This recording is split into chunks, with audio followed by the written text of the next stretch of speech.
Est-ce qu'on peut aussi rebondir sur la Thaïlande? Est-ce que vous en avez pensé au niveau de la culture culinaire et aussi de la mentalité du pays à cette époque? 1986, même voyage, Malaisie, Thaïlande, le contraste est absolument incroyable. La Malaisie sort des émeutes raciales, il y a une tension psychologique qui est palpable dans la rue, les militaires en armes, une situation très compliquée et qui reste encore compliquée alors que les émeutes ont déjà quelques années.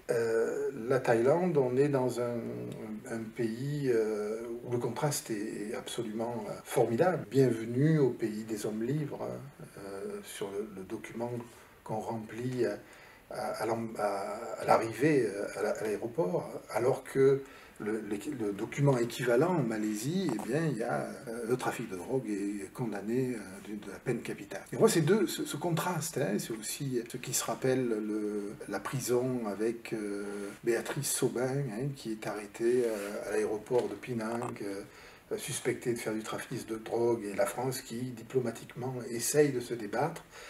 La Malaisie est un pays compliqué. La Thaïlande est un pays ouvert, c'est un pays qui a une culture gastronomique absolument étonnante à cette époque. Et alors on a la chance, puisque on y va pour travailler dans le milieu de l'hôtellerie. On a la chance de rencontrer les plus grands hôtels. Et c'est le moment où les grands chefs français commencent à s'exporter et commencent à partir à l'étranger. Vous savez, ce qui s'est passé quelques années avant en France, c'est l'apparition de la nouvelle cuisine. Et la nouvelle cuisine, elle change la donne de façon radicale. C'est-à-dire c'est un moment où des chefs qui font de la gastronomie, c'est-à-dire de la cuisine pour les moments exceptionnels, pour les élites, vont se mettre à regarder les cultures locales, les cultures paysannes, les cultures régionales, comme des sources d'inspiration. C'est la naissance de la nouvelle cuisine en France. Et avec cette matrice dans la tête, ces chefs-là vont partir au Japon, en Thaïlande, à Singapour, en Australie, la plupart du temps invités sur un malentendu, c'est-à-dire ils sont invités pour venir raconter et porter la bonne parole de la gastronomie française classique, celle du 19e et du début du 20e.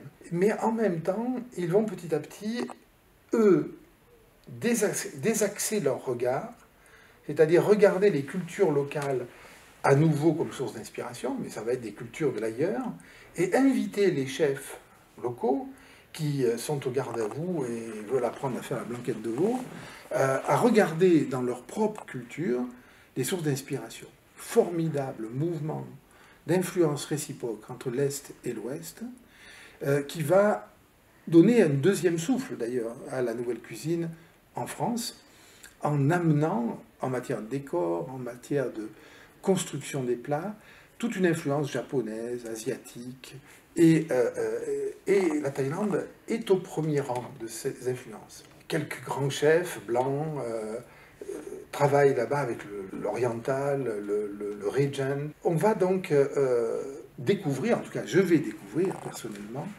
une cuisine savante d'inspiration ou de style thaïlandais. Mais en même temps, il y a une cuisine de rue. En même temps, il y a une cuisine populaire, il y a une cuisine, on peut manger dans la rue très tard le soir.